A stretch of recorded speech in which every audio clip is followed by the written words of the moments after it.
이 마하위 예스 잠깐만 와우 이거 아 그냥 이런 거 맞지 오케이 저기 저 가자 봐. 살게 그래 자기 배우 부탁 잠깐 내리자 뭐야 그 비디오 정도 Hello everyone, ngasi khoi club ki through the direct club na senma budi organize obudi na te du so khoi club ki members jing hai tare Independence Day 14 August ka mai le na 15 August ki na te ko 14 August ka mai le na khoi se ride ama Chandien bok chatlaga sum harau phongdo point hai tare Chandien bok chatlaga Chandil de gemu halaga breakfast orga halaga khoi se kaino da chat ka da hero ki thabi ke thela lunch ta wada ba adugi ride ama le ngasi je do pung nipan ada de moi nipa ma khai side flag up tok tong ma le du ge je thawak se marmi harbe lab chong ma chakri hoji malak te thawje se lo salamaga thawak se lo salai bani ta lei bani na thawak se mi ju mo khong sum an gor pa gi yam kana movement do to do nungai te ba du gi keno to ra ge thawak se lo salamaga aduga ai lo salaga rai chat na ba horen rai se me kamai to ge do chara ge aduga nam nungai ni khan lai tare sport sing jaina tong am ta chat jo chandel bu de ngan ju chalu re ko hargar tiranga gi da ado thabi ke thel jai first time mai tare nak chunna ga hero ji nang nei na khoi ji ai khong thom bazar dai ne ko do nang nai ne do am ta chat tri ba do nga hi am ta yeng ge mi nam nungai he mi ma na ba chat na ba jan tha kan na re ba adu ni me thau se lo chan tho ge adu ga horai ma khau cha ge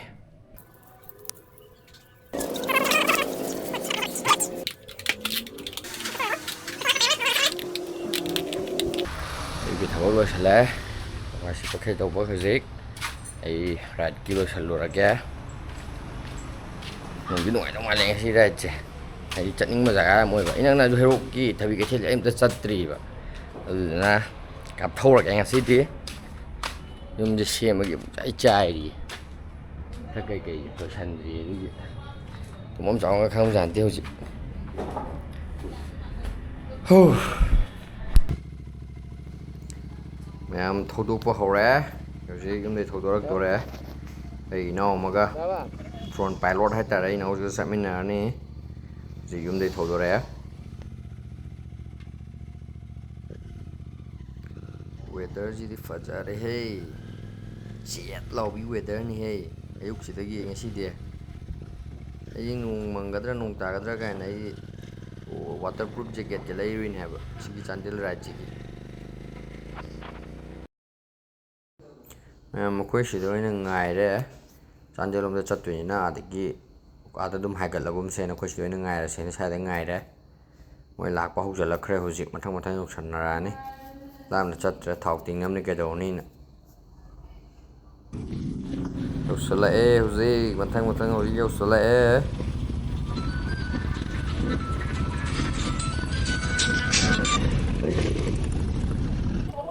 cái nó có tầm đấy cái bagat palo long na da bida sinh đi nó ngoài kia vào cái nào nó thua là ta nó pha rồi đi thua mà sao thua vào đi nói cái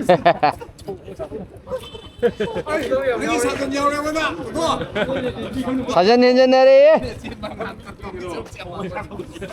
아주디 살아지라 살아다가지라 이거 받기미 그냥. 미트라마 토요 그럼 cái sáng thế nhiều lắm không nó bị tàu chung chứ bộ anh làm đi không thì không nó cũng chơi vào 빨리 영원히 놈이 날짜 그러지 한 개이다 세 가는 또. anh mang thà ra kia anh hỏi 야 시기 만나 해가 가는 거. 응 cái người tàu bộ nó mang thà 해 가는 거. 해 가는 거. 참 빼. 이름 가. 이름 빼. 가만 나라 아이게 놈도 한개 슈퍼매트로 60 뛰기네 지엔자 머루가 고야봐 야디야 다이렉션 넣어봐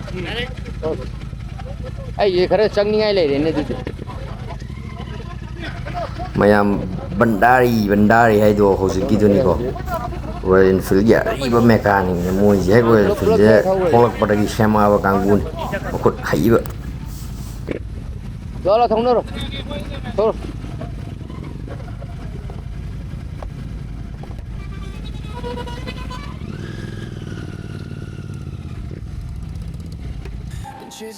lambi di chin chiang ne khoi highway jung phajab lambi lai tre sen ha badagi phajab badagi khoi highway lambi jung phajab lai ta Every corner's a new story. Write it down on my phone. Got dreams that don't fit in a box. Just let them fly. The lights get brighter as the night grows old. Feeling like I'm on fire. Can't stop this momentum. We're breaking every wire. Just one more push, then we'll be on top. We ride through the smoke, never look back. Yeah, we ride through the smoke, never look back. We ride through the smoke, never look back. We ride through the smoke, never look back. We ride through the smoke. Gotta play it right here. No room for mistakes. Turn the page from the past. Now I'm looking different tracks from the bottom to the top, to the lower to the back. She says to stay young, but I know she might snap. The lights get 사다 고당다. 그거 잠이 고 다지라 게데. 塌了这。 서도 번. 난다. 지금 또 어디라? 지금 또 어디라? 这地方开车还买了多点， 하나 나중에 하나 해내 잘라봐. 还有呢，这到这边来。 오케이. 거기 하나 방어도 지야로 에렌스토. 이 야만이나. 这附近出着了。 가리 40가 5, 6 완전 넘어.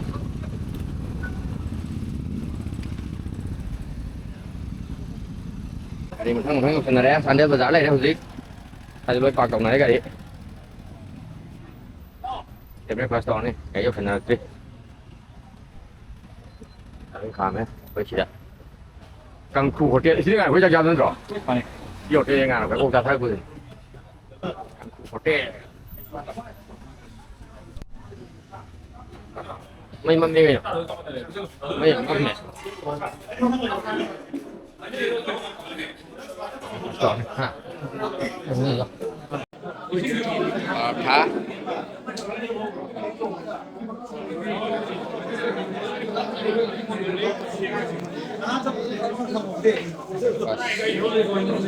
Trên lễ. Trên này sẽ lỗi tàu này rất là sẽ chân lưới gì đấy. Đi lại gì? Khi chân nhỉ, cái lùi mình, chân điên đi. Anh hơi cái gì rằng người ta quay, chắc ra được sai, ít họ mua cả chỉ đó cái quả. Này là cái gì? Cái này mà thằng quay break làm nó em vậy. Rồi cái hero kia thay vì cái thiên là cái cặp thơ cái này, hộp kia. Cái gì chân dưới nó hoa na đây, bảo em gì chân gì? Đó hả?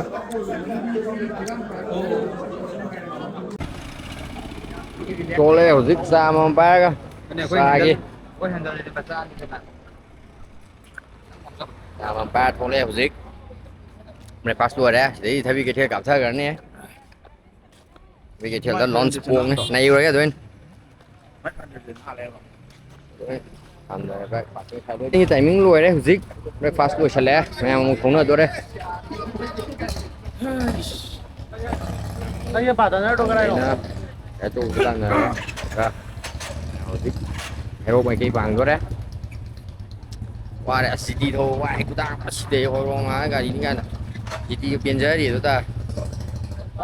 Ngang khó là em cũng tung lại cái đồ khăn nằm kì. Chase the shadows in the neon glow, trying to find my way home. The city hums like a lullaby, got me lost in the sky. Every corner's a new story. Write it down on my phone. Got dreams that don't fit in a box.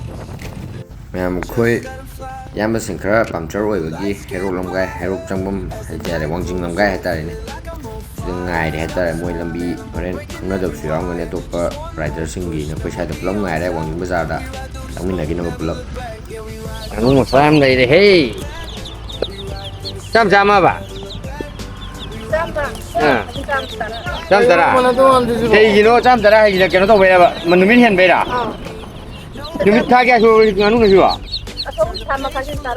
Tham khai xin tara nè. Tam này. À đúng rồi kìa. Tam này khí, cái nó rồi nè. Cái nó cái này.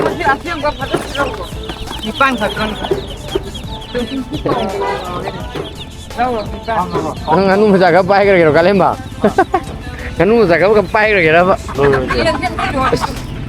Yan ba video rin si di. Wakil yan na sim ni. Đâu rồi, kia đã thêm rồi. Đi cái nhà này, cái này cái này đủ. Cái này. Got me lost in the sky. Cái này. Corners, a new story. Write it down on my phone. Got dreams that don't feel like just let them fly. Lights get brighter as the night grows old. Feeling like I'm on fire. Can't stop this momentum. We're breaking every wire. Just one more push, then we'll be on top. We ride through the smoke, never look back. Yeah, we ride through the smoke. Đang mình đang đây cũng khổ rồi đúng không? We ride through the smoke, Đó never look back. đó đó đó. Smoke, never look back. We ride through the smoke. Got a plan right Đó đó đó. Ma'am खुशी थबी के ठेल you're तो थबी के ठेल से मोगी location सिंग से चंगल लमद्रे हम उरोक थोंगा लेबदो मोई चंगंद्रे न हुजि अदुगे अकोशे हम माइ लेरगा पुलप अतोप स्पॉट नुआइ दबा म येंगुरा सेना पुलप चत्तोरे सिदि तौदि तौनिंग मने सि थोंग जमना वीडियो ननंग हेतारे अदु उपाय लेते सोम स्पॉट फजाबोदि लेहवे मैम सोम मेन स्पॉट तो सिदा ओइदे अदुबु मैं माइ लेरगा थोलानी टॉप स्पॉट नुआइबा side तौरनी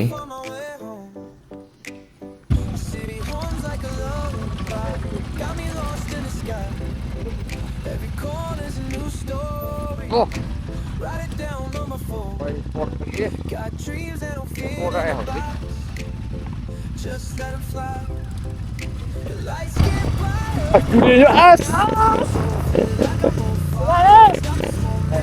brighter. Rồi lúc con gái đi gì à? Đang chua à? Chưa rồi chắc rồi. Ôi rồi lại mua dầu đấy. Em ơi, mua dầu đấy. Mua dầu khi.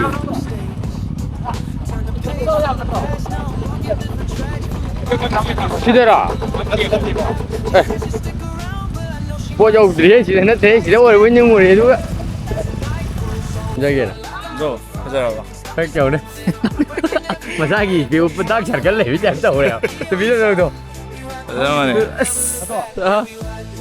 아무 cái có phong lên nó có phong lên rồi Ừ. ra thì nó cái ngoài anh cho cái 거 호레는 뒤 포토 호레 뭐는 시주 다이긴 나트리바. 그런 얘기가 저 뭐 나중에 너희도 알아. 밤저를 왜 해도 꼬는 락 거이네. 아니 싫어 릴렉스 동 너래 맨. 릴렉스 모드. 호텔 này Himalayan cả ngudi. À. Himalayan cả ngudi hotel này cái đi. Cùng nơi cái hey thì. Hầu cái gì. sinh giờ xuống đây là lui này. Xuống như này vậy. Bây giờ happy end bọc đi. Hầu cái gì.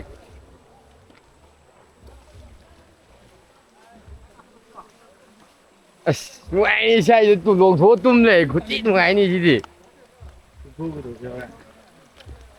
luồng thố tùm này đâu này gì 야니 cái gì? chị anh thôi anh nó chỉ xem thủ sĩ đó đâu cái này anh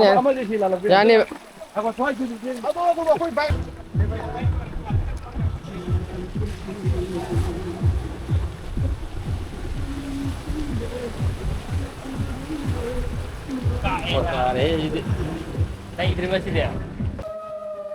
ma'am sport ती फजैको थबी के Thiel से याम नकना Heroku त लमदांग साइ हाइतारे हदि याम कन्ना फत्तबा दगी यामना चंगबा कछु ओइदे को दुम नुंगाइ sport जे आई सेंमारों के के चत तोक सरुक सिदन याम थिना फारे फमसम फसे कोइ राइडर सिंग सि लोइ लेरे खरा वाली बने से योक्सन नरतिबा मैम यावरि बने याम फजै हेरोक दगी स्ट्रेट दा चंग लोइने मैम किनिंगाइ कछु ओइदे हाइदि उकी नुंगी ताबा के जगह दुमबा जगह केमता लेते हाइतारे अदुम मितै दुमाना ताबा ngaतनि हेरोक ने हाइतारे दुम न कछु किनिंगाइ ओइदे मैम दुम चपि बे स्ट्रेट ता दुम थौदोइनि सु लंबी याम लांगफांग दा थेक खत तौदबन व्यू खुफाजि येंगोना ति पोस्टा ने view anh kiểu gì thần vào hồ đây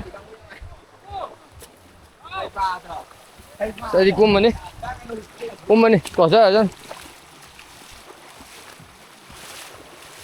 xin lỗi chuột bây giờ về nụ ngày đấy cùng mình xin nụ ngày đấy xin vài trái càng nguy nụ ngày đi Nuai ni gulai gì đi. Đi nuai đâu đi gulai gì. Thôi, camera xuống đi. Nang phone cái hấp dẫn rồi. Ngon có camera xuống đi. Là tăng nhà rồi, ai là tăng lúc cao à? Cho xin rồi. Ai xin ngoài đấy. Chị rồi. Winston, rồi. Ngoài tôi đều chứ. Ê. Lúc buồn này. Quay đi gì. Ngoài đấy, xin đi. Belum lu keren mah. Ngoài đi này kita menini pina.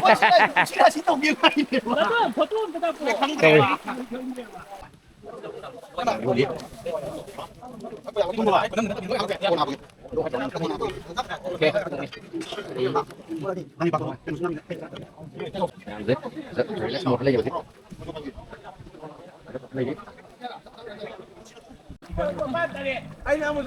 이 군웅아 이거 뭐야 이제 나도 진짜 한 번만. 들어. 진짜 한 번만. 아이 꼬리요가 한다고. 한다고. 하고 ngoài đây sao cũng được kinh ghê quá wow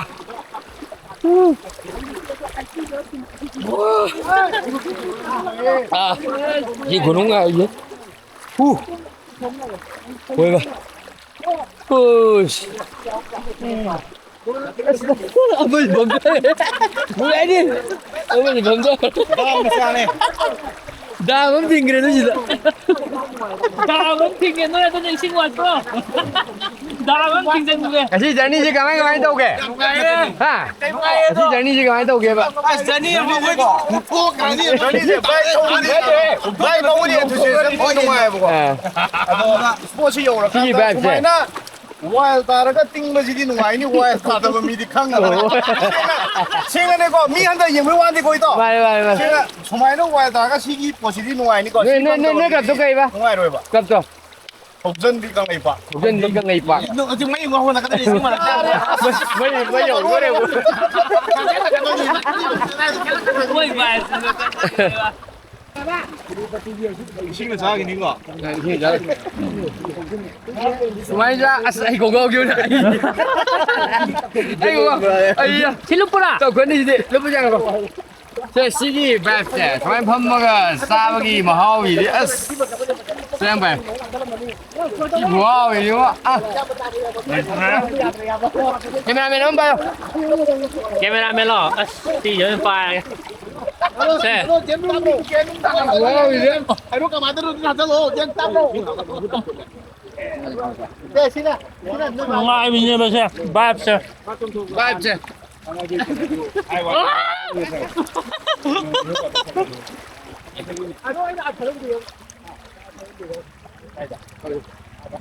Phải bạn đợi cho nó.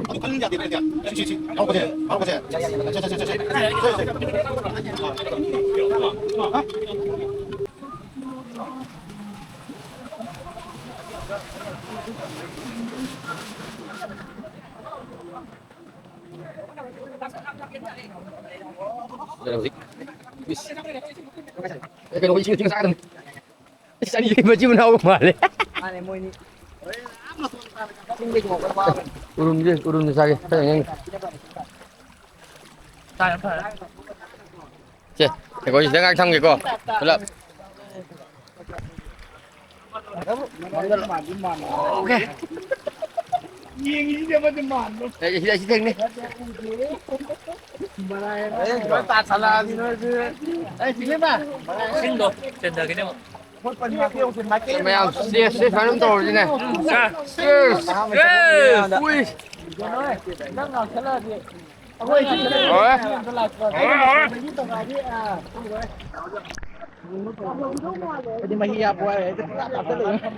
Mày qua lên. Mày ya qua rồi cô. 저희 친구 한번 따서 봐.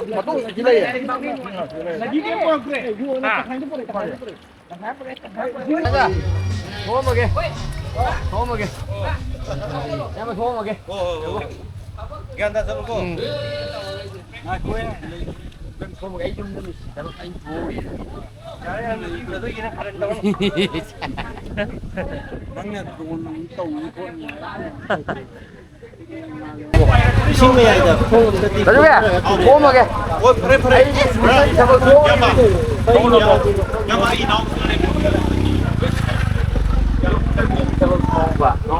그거는 도움이고.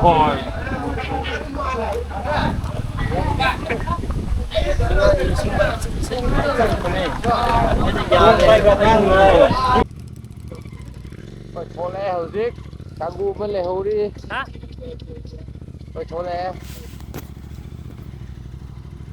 mayam video se sai lo shanjarage. Thank you everyone for watching my video. Am nungai biragadi like subscribe to chanbiramo. Tu su nungai ba content semjarake som aigi kahani aigi punsi yai tare na aigi live se tawriba sport tawriba chariba kholiba mayam sai tare drone can be last sin nam yor kani yo battery low yu ye